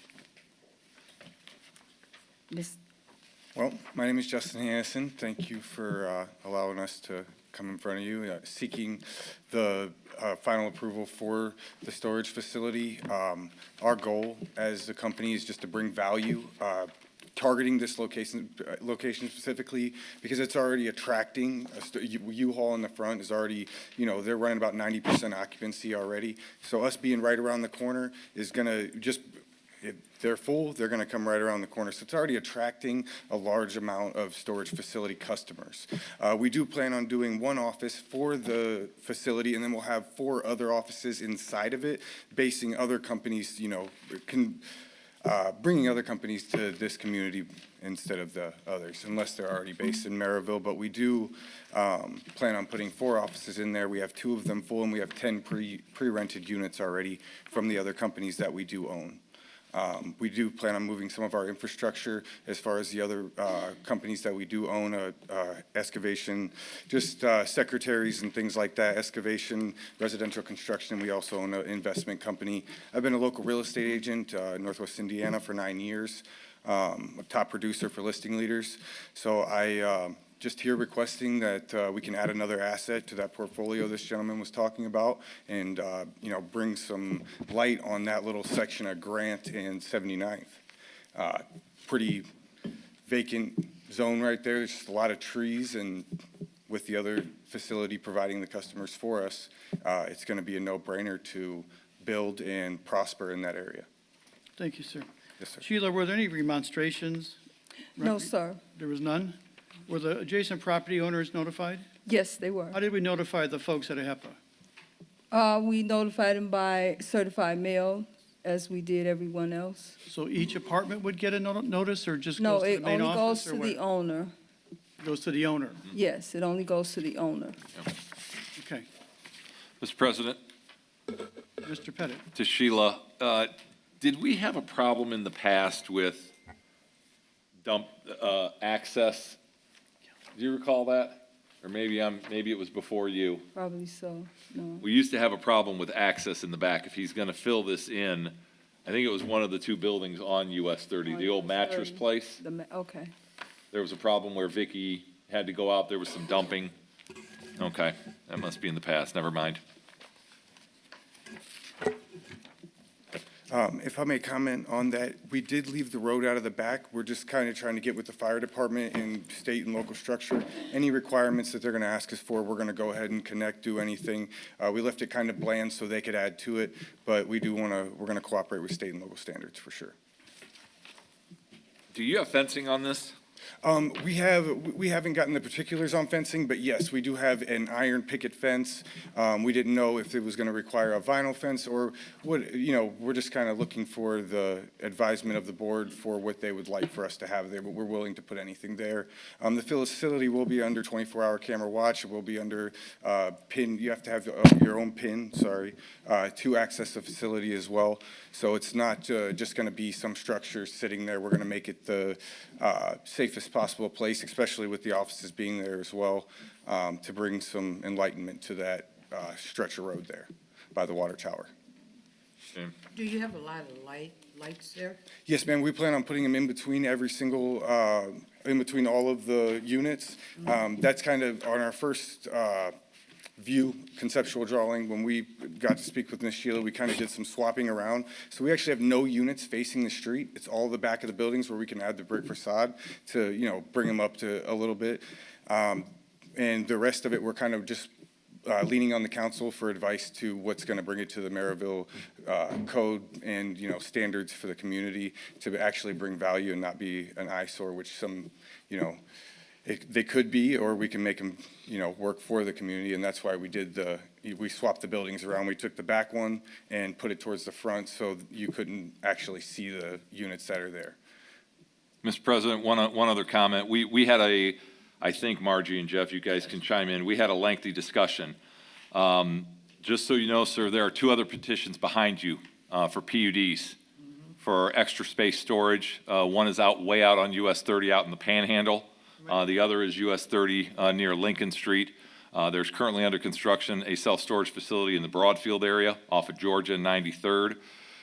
It begs the question, ladies and gentlemen, and I shared this with the Plan Commission, where's the market saturation on this? We've had a lot of self-storage facilities coming through the town of Merrillville in the last 1.5 to 2 years. Right, and the locations you just mentioned, Mr. Pettit, are, I think, well-suited for those types of businesses. I'm not feeling this one here across from a residential apartment complex that's been in our town for, you know, decades and decades. And I'm really surprised that we have the zoning there for this type of business here, Sheila. So it's zone C3 highway commercial, and he's asking for a use. He's asking for the variant. He doesn't have the zoning. He doesn't have, We're creating that use in the C3. I guess my point is, why would we recommend this location to a petitioner? So we Do did you not. own this property now? We're under contract right now pending. We got the vote at the zoning in the zoning board for the use variance, and then the conclusion of this, we will be buying it actually next week. The only reason, particularly for the targeting, is if you look on the GIS, there is no residential besides the apartments. And apartments, what they need is places to put stuff because they don't have enough place. And people, what we do in 2023 is we buy stuff that we don't need and we need some place to put it. I'm just trying to present something that's going to take over. You realize those are senior housings, right? Yes, sir. Okay, Yes, sir. they don't have a bunch of stuff. My anymore. grandma's on Amazon every day, buying stuff, getting it delivered. And I don't mean to make a joke whatsoever. No, I get it. It's all But right. with the U-Haul storage. I'm not either. It's fine. With the U-Haul storage being there, I mean, it affecting them isn't going to be too much because they can look there and see it now. And what they see is a scattered mess of trees and debris and garbage that just collects in that waste of land by the water tower. There's literally a dirt road running up the right side of it. I mean, they're not looking at anything pretty right now, and I'm trying to give them something to help. And the light won't be shining towards them. It'll be shining on the inside because I've made sure that none of the units face the exterior street. They all face inward. Okay. Well, Mr. President, we did this, Rich and I, back in the day, we did this before, and I would seriously want the council to consider, and Joe, you can advise us, that the petitions have been filed, and as most everyone knows, Sheila really can't deny anyone the process. If they want to pay the fee and they want to go through the process and take their chance at the BZA or the Planning Commission or ultimately this board, they're well within their rights. We cannot deny them that. I think Joe would agree. What we can do, and what we did in the past, Rich, was with the duplexes, we did place a moratorium on duplexes back in 6 and 7, 7 and 8, something like that, Rich, what was it? I think Teal Crossing was one of the last ones, and we held off for a number of years. And I don't know if we want to instruct, Joe, if we're legally in our right to instruct Sheila that after these extra space storage PUDs that come through, that's it for the rest of 23, and there's a moratorium in 24 on self-storage until we see what's going on. We've got them, we had the big, long discussion, Jeff, at Planning Commission about the guys at, over on West 73rd Avenue. You've got the Strack and Van Til, I forgot about the Strack and Van Til conversion. Just to kind of add to what you said, I'm not saying I'm opposed to a moratorium or anything. We are getting swamped with storage facilities throughout the town. We've got, like I said, 3 more lined up, ready to go. The only thing we need to keep an open mind about, and I'm showing my age here a little bit, I'm kind of old-fashioned, is we don't need as many storage areas, it's too many. But you also got to keep in mind that this newer generation coming up is a lot more prone to renting houses than owning them. And I think with rental properties throughout the whole county, not just in Merrillville, it also brings up your storage need as well. So we kind of need to keep an open mind about that. You know, if you do a temporary moratorium, like you said, just to kind of see where we're at in a year, you know, that would probably be, you know, adjustable.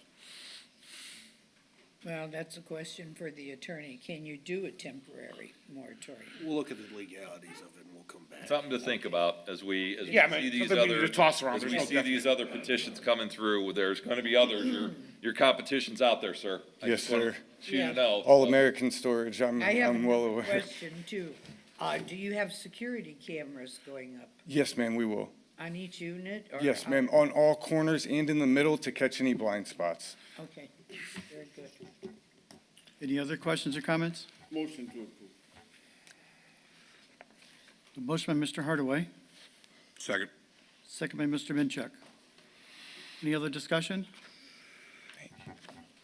Madam Clerk Treasurer, roll call, please. Mrs. Neal, Yes. Mr. Hardaway?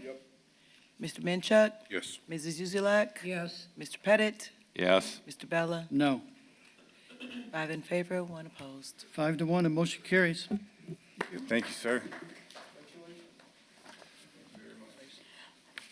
Mr. President, 3 of the upcoming petitioners have a letter of approval from LBD Properties LLC.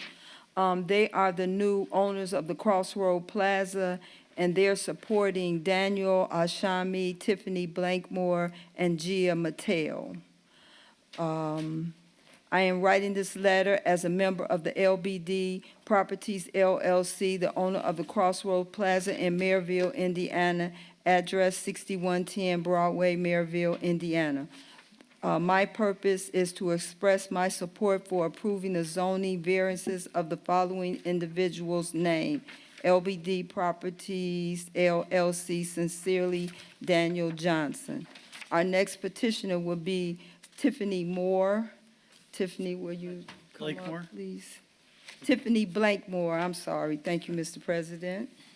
Tiffany Blankmore is the applicant, and she's the petitioner, and LBD Properties LLC is the owner, and her request is a variance of use approval. Petitioner is seeking a variance of use approval to allow a fitness center on 20.606 acres in the M2 Limited Industrial Corridor zoning district. Petitioner is proposing to open up a fitness studio to be known as Vitamin T Fitness Studio. The proposed location is 6110 Broadway, Unit 5. The mission of Vitamin T Fitness Studio is to promote healthy lifestyles by the way of group fitness classes in addition to accountability support programs. The programs will feature cycling classes, 16 cycles on site, group fitness classes, group fitness sessions, group fitness challenges, and one-on-one personal training sessions. The classes are for adults only, and there are 15 persons limit for the cycling classes. Other classes will have a 25-person limit. The hours of operation are 6 a.m. to 7 p.m. on Sunday, Monday, Tuesday, Thursday, and Saturday. Classes will be held in 1 hour increments and may vary depending on enrollment. There will be approximately 2 employees. Tiffany holds a National Academy of Sports Medicine Training Certificate, an American Sports Fitness Association Cycling Certificate, and a Red Cross CPR AED certificate. And this is for this petitioner only, at this location only, and for this use only. And Ms. Tiffany is aware of the camera ordinance for the town of Merrillville. Tiffany? Good evening, how are you? Hi. Yeah, my name is Tiffany Blakemore. I am here requesting approval for zone changing over for my cycling and fitness studio, which will feature basically cycling, where we do cycle kind of like the Peloton mode, and we will offer 1 hour classes, group fitness, accountability, just a place for people to come in and focus on fitness. Great. Just an explanation real quick to the council. On this property, which is Crossroads Plaza, there is still a zoning commitment in effect, which necessitates these tenants that are coming into this space to get a variance from us, seek a variance from us. So all 3 tenants tonight, that's why they're seeking a variance. It's because it's actually in a M2. Zone class of M2. Well, a follow-up question then, Mr. President, to the attorney, and I will support you, ma'am, but this is kind of history. LBD Properties LLC is who, Joe and Sheila? They're a new ownership group. David Israel's gone. David Israel's gone, but for the old Ponderosa property. Well, to Sheila then, this use, are we creating this use for Ms. Blakemore, or would she have been permitted in a C3 or C2? She would have had to go through a special exception because Okay. she's having cycling, people coming in, so we would have looked at her for a special exception approval. Tiffany would have. All right, But I the didn't want other- her to be penalized because, again, Mr. Israel sold this council, and I voted against it, as Joe remembers. Well, Rezoning that property to M2 should have never been done. Never. You know it. Councilman Pettit, I think what we're going to do in the near future is sit down with the new ownership And group, tell them what our expectations Okay. are, and potentially come back to the council with at a later time, maybe a reconsideration of the zone. Yeah, because now these people that want to occupy the units are kind of, in a way, being penalized, having to go through the BZA because, again, Rich, he was going to sell us a bill of goods of building a 250,000 square foot Well, industrial building up there. Again, remember, it was a petition for the zoning commitment that passed. Right. So, to the victor comes the spoils. Yeah. Well, now there has to be council action. Yeah. To rescind that. Yeah. Mr. President, I'll make a motion to approve, do we have a number on this, Sheila? Z24E, I'm sorry, The that's right not. side there, Sheriff. There it is, Z23 UV6-1023. Second. Motion by Mr. Pettit, seconded by Mr. Minchuk for approval. Any questions or comments from the council? Hearing none. Roll call vote, please. Certainly. Mrs. Neal? Yes. Mr. Hardaway? Mr. Manchuk? Yes. Mrs. Uzelak? Yes. Mr. Pettit? Yes. Mr. Bella? Yes. All six in favor. Thank you. Welcome. I'll be there, Welcome. Tiffany. Save me a bike. Ms. Our- Shine. Yes. Our next petitioner is 430 Legacy LLC applicant and 430 Legacy LLC petitioner, and the owners are DR Ventura 3 LLC, and they're seeking special exception approval. Special exception approval for a dining restaurant.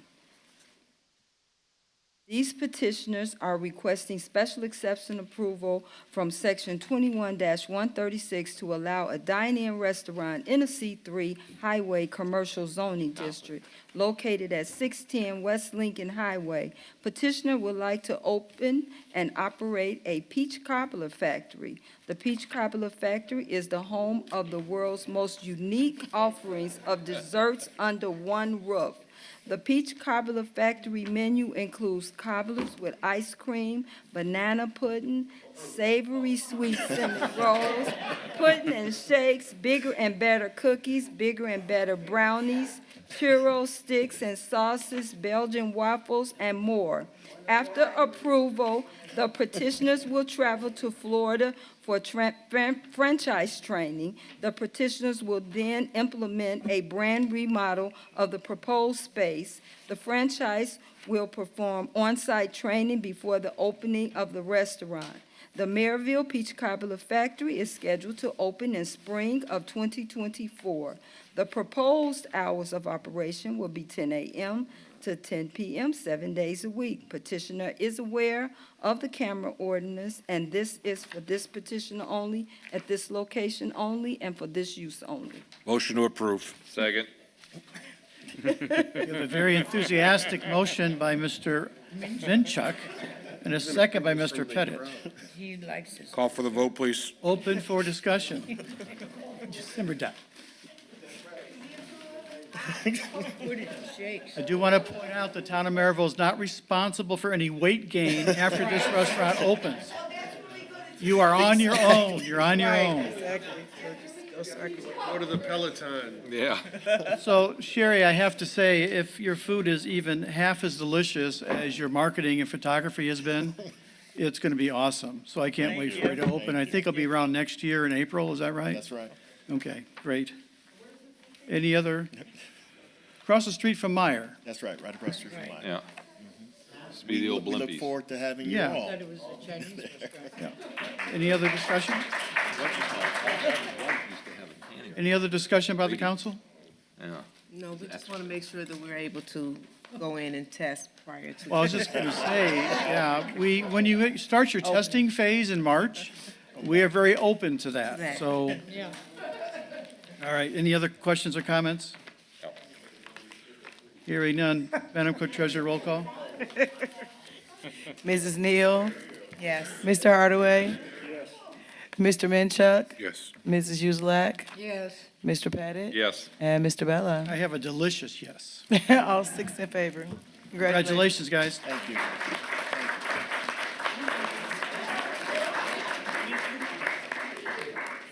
Our next Ms. petition. Shine. Our next petitioner is Daniel El Shami.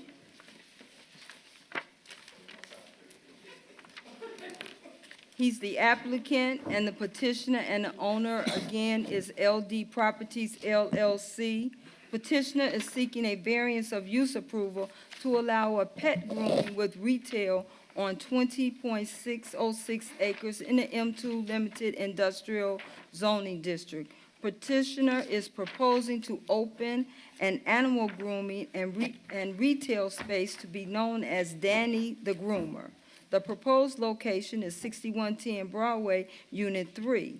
The owner Petitioner is not just a pet groomer. His goal is to educate pet owners to understand the basic needs of pets, from grooming to behavior, which includes social needs of the pets. The service will include a daycare from 8 a.m. to 8 p.m. There will be no overnight stays or no selling of pets. This is a retail and service site. There will be a self-wash station. This is a station that will be set up with TV screens displaying step-by-step video that will help you give your pet a nice bath.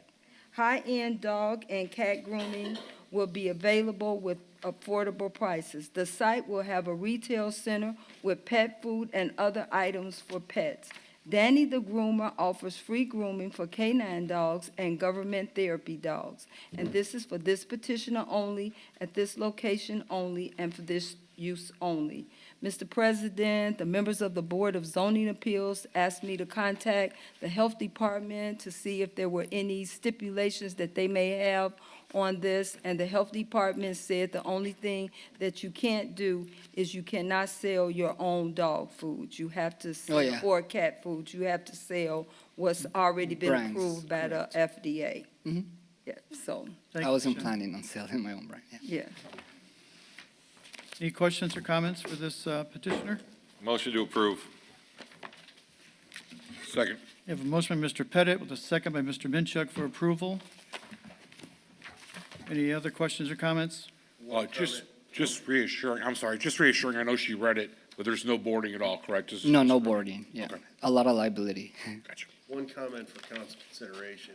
As you can see, there's 3 applications on the agenda tonight. It's very encouraging that the Crossroads Plaza is now taking a more proactive approach in leasing out these spaces and getting these dark spaces filled, so. I agree. Yeah, so, may I speak?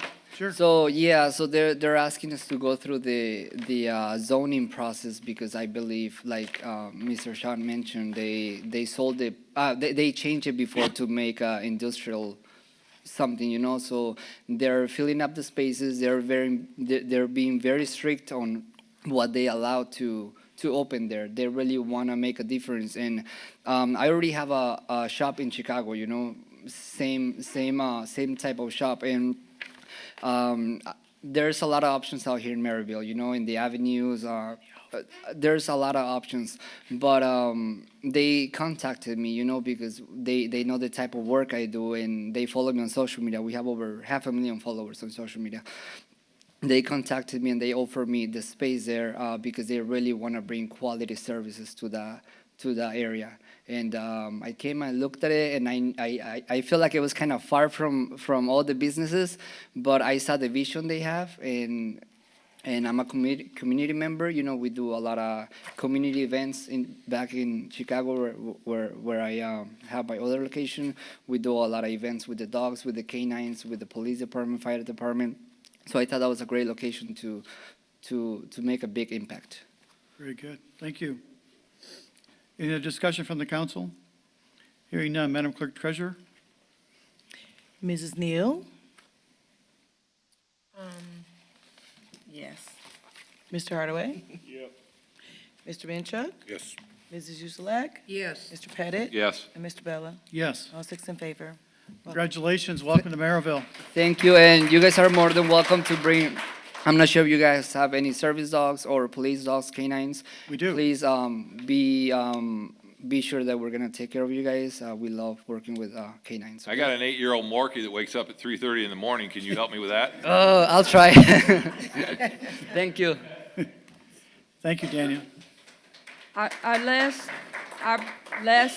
BZA petitioner is Style Savers, LLC petitioner and applicant and owners LBD property, and she's also for a variance of use.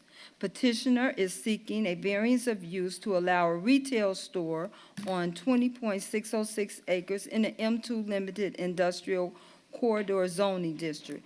Petitioner is proposing to open a retail store to be known as Style Savers. The proposed location is 6110 Broadway, Unit 13. This store was previously the furniture store. Style Savers will turn this 13,500 square foot vacant space into a retail store with clothing, accessories, shoes, and home goods. The store will have approximately 3 employees. The hours of operation are 10 a.m. to 6 p.m., 7 days a week. Petitioner is also aware of the camera ordinance and is for this petitioner only, at this location only, and for this use only. Ms. Gia. Hi, good evening. I'm Gia Matei. Hi. Excuse me for my attire. We've been painting and doing stuff in this space all day, but I am the owner of Style Savers. This will be my 4th location to open. We're closing, I'm in the Sterling Mall in Illinois. We're closing that location to move here, hopefully. Great. What are your other locations? So I have Evansville, Indiana, and I have a location actually in Louisiana. Wow. Are your other locations about the same size as this space? Yep. Are they? Okay. Very good. Any other- Mr. President, a question to Sheila. Forgive my ignorance, Sheila. You mentioned this is the furniture store. Yes. Where is the flea market in relation to these 3 petitions we approved? So the Trader Bucks is a little further down, close to the end of the, By Ponderosa? no, back. Into all the way, corner. In the corner. Okay. That's what Trader Bucks is. Okay, these are These are, the other way. well, Danny is up close here. She's at the furniture store. Okay, And so Tiffany, she's up close where Danny is. okay, We're all kind of next to each other. okay. Motion to approve, Mr. President. Oh, I have a question. Are you the buyer too? Mrs. Uselak, one moment, please. We have a Oh, I'm motion on the sorry. floor. Is there a second? Second. Second by Mr. Minchuk. Mrs. Uselak. Yes, I wanted to know, do you do your own buying, the retail? I buy my own clothes and all. inventory, but this location, I'm also gonna have, like, some consignment and used clothing, but I Okay. do buy my own, yeah, like, brand-new tag clothing. Okay, thank you. Any other questions or comments from the council?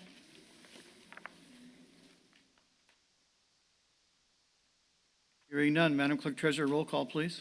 Mrs. Neal, Yes. Mr. Hardaway, Mr. Minchuk, Yes. Mrs. Uzelak, Yes. Mr. Pettit, Yes, and Mr. Bella. Yes. All 6 in favor. Congratulations. Thank you. welcome. So, Mr. President, we have one large gathering permit application, and it is from Chris Samaskovich. I've messed that name up, I'm sure. He's approval for the large gathering permit for the Winter Wonder Lights, approximately 7595 East Lincoln Highway. And he's going to be open this year from November 24th to December 29th, Sunday through Saturday from 5 to 10 p.m. The applicant, Chris, will host a Winter Wonder Light Christmas light display located at 7595 US 30 at the above time and date. Anticipated visitors will be a maximum of 2,000 cars per day, and the maximum of 2,000 tickets will be sold per day. Security plans will be confirmed by the Merrillville Police Department, as well as the fire safety plans by the Merrillville Fire Department inspector. There will be 2 porter water facilities from service sanitation, and there will be 1 male toilet and 1 female toilet facilities to use. There will be 1 dumpster and 4 trash containers on site and will be maintained by service sanitation. There will be no telephone service available to the public on site. Parking will not be available. No overnight stays will be a part of this. Vehicles will enter through the northwest entrance. They will follow a gravel Christmas light trail and traffic attendants into waiting lines at the east side of the property. Everyone will remain in their vehicles throughout the experience. The waiting lines will also allow employees to collect entrance fees from each customer. Each lane will be then released one after another through the trail in an orderly fashion. As the vehicles drive through the trail, they are entertained with Christmas lights and scenes which are throughout the property. Christmas music will be heard only inside the car by the radio station. Once they are approaching the exit, they are directed to depart the event through the south side of the bordering the church out to 83rd Avenue. The design of the trail enables an efficient, safe flow of vehicles. The extended entrance trail with the addition for vehicle waiting lanes help facilitate large numbers of vehicles. While customers will enter through the lanes of the northwest end of the property, there's another entrance exit on the northeast end of the property. This will use as the employee entrance and the emergency exit entrance. Upon exiting, customers will depart to the east on 83rd Avenue. Thank you, Sheila. Mr. President, I'll make a motion for discussion. Second. We have a motion by Mr. Pettit with a second by Mr. Minchuk. Open for discussion. How you doing, Chris? Good, how are you? How was last season? It turned out good. Did it? We got All a lot right. of good feedback, heard a lot of good things, so we wanted to keep it. I really didn't receive calls about your operation. I think we got calls on the Haunted Hills, right, Sheila? Yes. Chief, and I guess maybe to Chris, I'd like to see the exit, your people direct them so that they go west on 83rd Avenue, Okay. okay, to, hit the next, to hit Graham Boulevard and get out that way, as opposed to trying to go across. I mean, it is so dark out there. We actually have a sign that says turn right. Right only? Yeah, yeah, Okay. Yeah. All right, I'd feel better about that. yeah. It's a big sign, too. Chief, did we have any incidents out there as far as traffic last year? No, nothing notable. Okay. Chris, what are you charging each car to go through? It's $28. $28 per family? Yeah. Per car. Per car. Per car? Yep. Okay. So you can load up your truck, Margie, and My truck.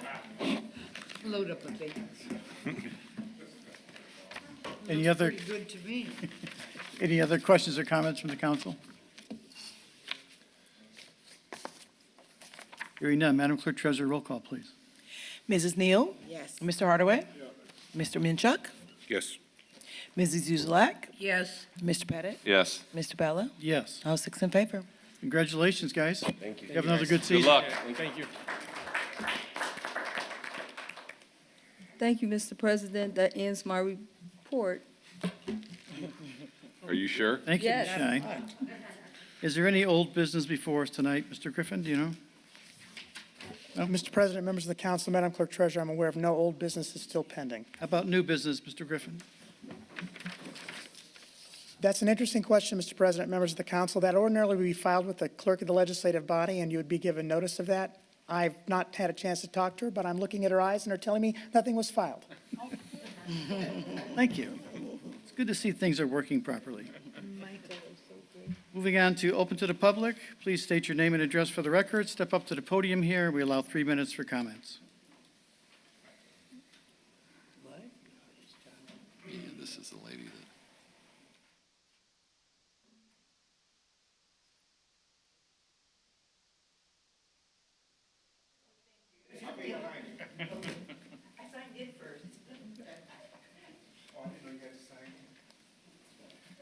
At the podium, sir, just, yep. Hello, I'm Yes, sir. Molly, and this is Miles Dunscombe. And we live at 7943 Lincoln Mill Road. And I have a request, a suggestion, a recommendation to the town. In the past 3 years, I think 3 years, in the past 3 years, we've had on three different occasions, dead deer on our property that were hit, or on the edge of the road, that were hit by vehicles going by. And I'm grateful to the town and Mr. Pettit for arranging the deer to be collected, but so that we keep the wildlife in good state, so people don't wreck their cars on the deer. I'd like to suggest that we have a deer crossing sign by our property. Now, my husband has passed out a map to the council members. We live on the intersection of Old Lincoln Highway or 73rd Avenue and Lincoln Mill Road. Just the house down from the fire station, a little bit down from Deep River Park and the County Line Road. Across the street from us is a cornfield. Behind the cornfield is a wooded area, and then there's the park, which has a wooded area. A lot of deer cross our street right by our house. And so deer get hit there. And we had one deer this weekend, and it was on our property over the weekend because the town doesn't work on the weekend. And in addition to that, somebody's car got wrecked, I guess. So I think having a deer crossing sign would be a good thing at a location, whatever is appropriate length near that area. So that's my request. Mr. President, to the counselor, Joe, is this a traffic control? It's not really considered a traffic control device, is it? Do we need a motion, or can we just instruct Steve to put the two signs up? I guess, is it a town road? Yes, this is Lincoln Yes, Mill subdivision. It's our jurisdiction. Yeah, it's our jurisdiction. I would suggest, if you want to, go ahead and make a motion. All right. The sign installed. I'll make a motion that we put up a deer crossing east and west of Lincoln Mill Road, Steve. I'll leave that. Two. Put one down by the fire station for westbound traffic and one there at the curve on the south side by the Buick Farm. And I will second that motion. Are you close to the Mann's residence, M-A-N-Z? No, she's west of there, Margie. Oh, Not that I know of. Stephen Mans is on the south side, Oh, right? okay. Yeah, All right. I was just curious. yeah. Any other questions or comments on the motion? Is that for the deer to know that they can cross over there? That's correct. Well, yes, and that's, Yeah, we got some. they're going to cross there anyways. It's a safe crossing zone. It'd be nice to have a speed bump then, so people could slow down so they can see the deer cross. Yeah, we'll take a look at that. I'm not in favor of the speed bump, but, oh well. All in favor signify by saying aye. Aye. Opposed? Motion carries. Thank you. Thank you.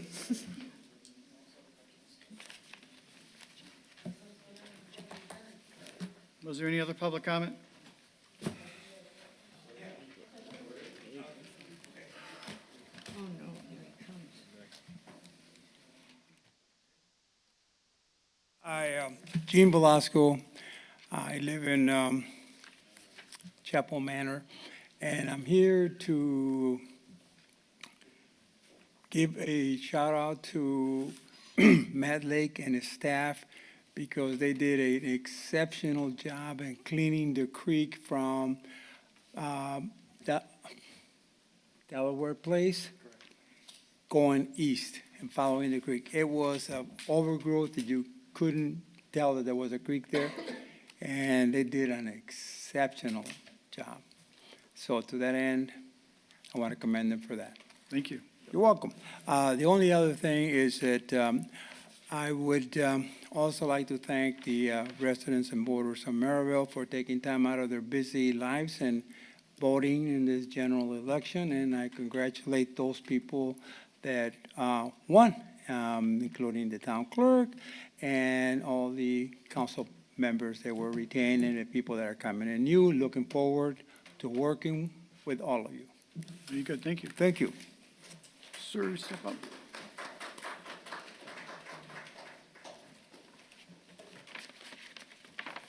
Good evening. My name is Kevin Henderson. I stay at 8298 Johnson Street in Merrillville, Sedona, by the Senior Citizens Building. My problem tonight is I live by US 30, reincorporated. It used to be down the street. Now it's right here at 83rd, from 86 to 80th. They're jumping up and down that street like a bat out of hell. I've called the chief's office, and I called Mr. Bella. And I hadn't heard anything back yet, but I did say I was gonna make sure I came to this meeting. Glad you did. Because it's just getting ridiculous. Everybody's put up a new fence down there since April 1st, the storm. And I'm afraid that they're gonna wind up in our house. At the very least, our fence is gonna be gone. Or they're gonna be in the senior citizens complex. I mean, if you had a police sitting down at 86 down by the duplexes, they could see everything from both ways. They got the new stop signs down there, that's great. Now you can get out. Yeah. But now they're coming in because they got the new duplexes across the street over here, and you got all kind of traffic just shooting through here. And then you got traffic shooting down Grant, and they're flying, and it's just getting ridiculous. It is. I've been here 8 years. I've never seen it like this before.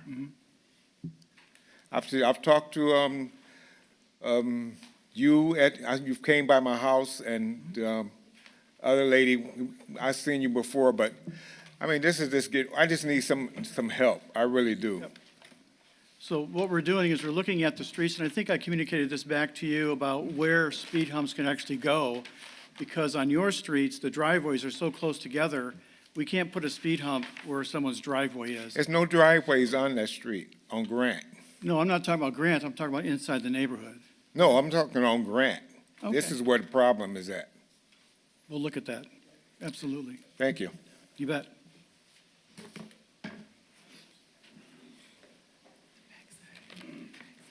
Brian Messarch, 201 East 68th Place.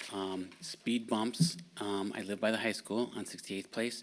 And people in my neighborhood on 67th Avenue and 68th Place would love to have speed bumps because I don't need to have a clock to tell me when it's 7:30 in the morning or 3 o'clock in the afternoon because the cars go screaming by. We would love to have the Merrillville Memento program put sidewalks in so the kids don't get hit, but we'll just keep asking for that. The other concern that I have is I have pointed out publicly we have at least 4 abandoned structures in our neighborhood that are dangerous health hazards. And every single time that I've been coming to a meeting for over 2 years, we have a committee that's called Abandoned and Blighted Properties, and it's always the same response. After 15 seconds of no report. Why is there not a report, and why isn't there anything being done with these abandoned buildings? One of them is right literally on school property in front of Pierce. Almost every single window is broken. It's not boarded up. There's another house over on Broadway. It's a dump. It's not even livable. There's a church that has water pouring through it, that brick walls are about to collapse. Why? Those are blighted and abandoned properties. Why are we not doing anything about them? Nothing? No answer? We'll look into it, Brian. We don't really, it's not this back and forth thing, so we're aware of some of those properties. I think some of that's in the works, right, Chief? Yes. Okay, with these, they have been there for years. So how long is it, can you give a guesstimate on what it's gonna take to get these taken care of?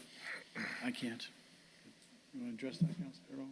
Well, Yes. I mean, again, if we go through the abandoned and blighted program, we have actions that have to be filed by the abandoned and blighted, kind of department, and then it comes to court. There's proceedings that they have to go through to eventually get an order for demolition. So,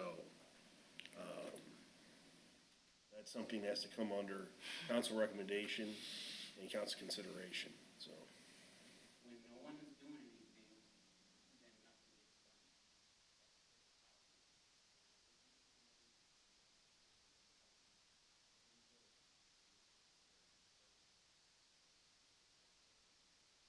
Thank you. Yes, sir. Dr. Ramin Jackson, resident here in Merrillville. I just wanted to more of a congratulatory, just congratulate all of those who have won the election. I'm looking forward to working with all of you as well, and also supporting our town for the things that lie ahead. So again, congratulations to all of you. Thank you.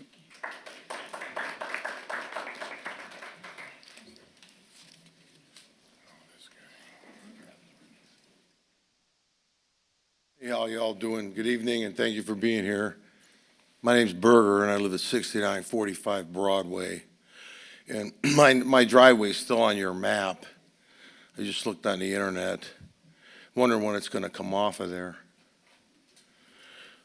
I just looked at the town map, and my driveway's still on the map, so. Matt, when you contacted Google, what did they say? How long does that take to get? No, them he's up? talking about the ones that are on the website right now.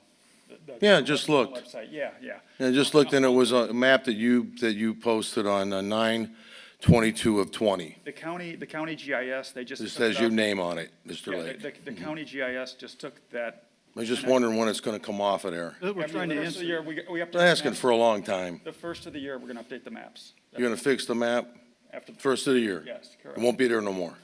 correct, Won't be on there anymore. correct. Okay, no drivers are gonna go down my driveway anymore saying that Can't guarantee you that. GPS took them that way, because it's on the map.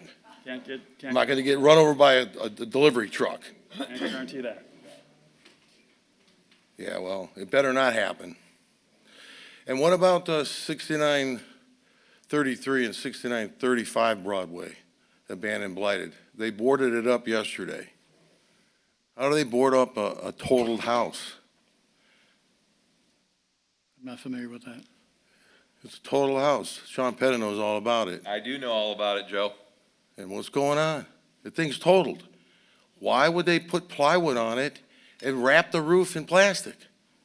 It's completely rotted away. What's going on?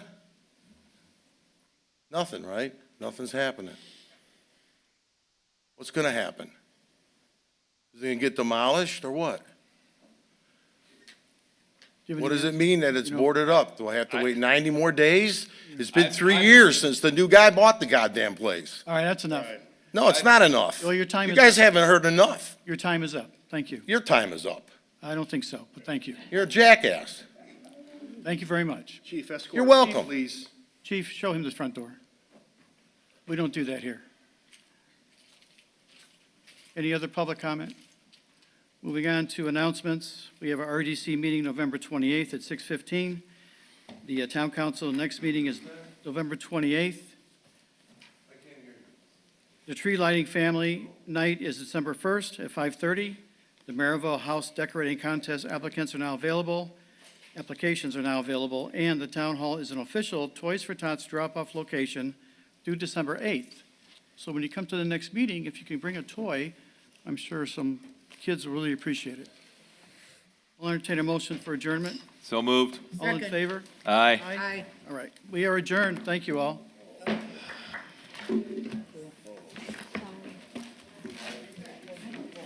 Kelly, can you sign this for Michael? Here's the problem. Nice going on.